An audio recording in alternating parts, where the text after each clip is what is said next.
We can obtain for our children all the graces necessary for their conversion and their coming back to the full fold, the Catholic Church. We can obtain for them the graces. That is true. But what is not true is we can impose these graces upon them. We can make them do what we want. We can't do that. We can only present, manifest, and let God, the Holy Spirit, take over. Look at Peter and Judas. Both were chosen by the Lord. Both were apostles. Both were bishops. Both betrayed him. One came back, the other didn't. What made the difference? Take two other examples. St. Francis, friar in the church, a deacon, and Martin Luther, a priest, both contemporaries. One sees the dishonesty in the church, the other sees the dishonesty in the church. One leaves the church, the other stays in the church. One reforms it from within, the other reforms it from without. They both had reason to criticize the church. There was simony. The church was selling indulgences. You can't do that. So Martin Luther had a good reason to complain, but he went overboard, threw away the sacraments and things like that.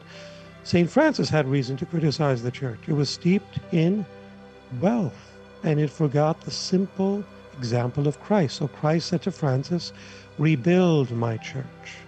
So what makes the distinction between Peter and Francis and Judas and Martin Luther? I'm not saying that Martin Luther went to hell by no means. I'm just saying, just because we know Judas did doesn't mean Martin Luther did. Only God knows these answers. But the point is the individual's receptivity to the grace we purchase for them. So it's up to us. It's an obligation we have. It's not an option to pray for the conversion of our loved ones, for that they come to the full fold. That's our obligation, and that's all we have to do.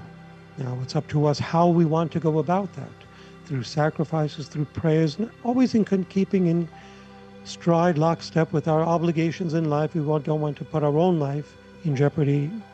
So we have to always be at peace, knowing that if we do not see the results, don't lose your peace. Be persevering, trusting in God, knowing that even though you may not live to see the outcome, or you may, you still trust in God. That doesn't shake your faith and hope. So that's the answer. Continue to pray and have confidence that they come to the church, to the divine will, and be confident that God will give them that grace. But God will make that visible when he wants, how he wants, always in accordance with their receptivity.